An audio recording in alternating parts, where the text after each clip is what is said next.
আসসালামু আলাইকুম ভিউয়ার্স। তো আমরা এই মুহূর্তে 4V বাইকের হেডের মোবিল সিস্টেমটা কিভাবে এটা একটু দেখাবো আপনাদেরকে, কিভাবে কোথায় মোবিল যায়, আর বিশেষ করে এই লাইনগুলো কিসের, এই এক্সট্রা দুইটা লাইন আছে, এই লাইনগুলো কিসের, কীভাবে কাজ করে এগুলো আমরা দেখাবো।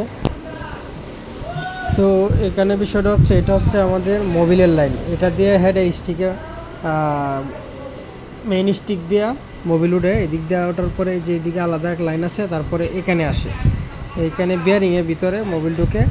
যাই হোক, এটা এই যে এদিক দিয়ে আবার মোবিলের লাইন সিস্টেম আছে, আশা করি বুঝতে পারছেন। এই যে এইখানে আপনার হেডের রোকারে মোবিল পাওয়ার জন্য, স্প্রিংয়ে বেলপে মোবিল পাওয়ার জন্য, এদিক দিয়েও আছে বেলপে মোবিল পাওয়ার জন্য সিস্টেম।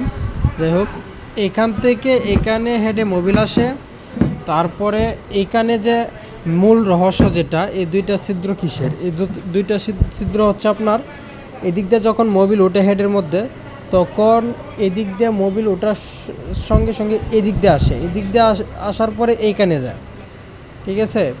এখান থেকে এখানে, এখান থেকে এখানে, তারপরে যখন গ্যাসকেট দিয়ে আমরা ফিটিং দিয়ে দিই, এই যে হালকা ছিদ্রটা আছে, এই ছিদ্রটা এবং এই ছিদ্রটা, এই যে হালকা একটু একটু ছিদ্র দেখতে পাচ্ছেন, এই ছিদ্র দিয়া আপনার টাইমিংয়ে, গার্ডারে এবং টাইমিং চেইনে এবং গার্ডারে এদিক দিয়ে মোবিল স্প্রে করে।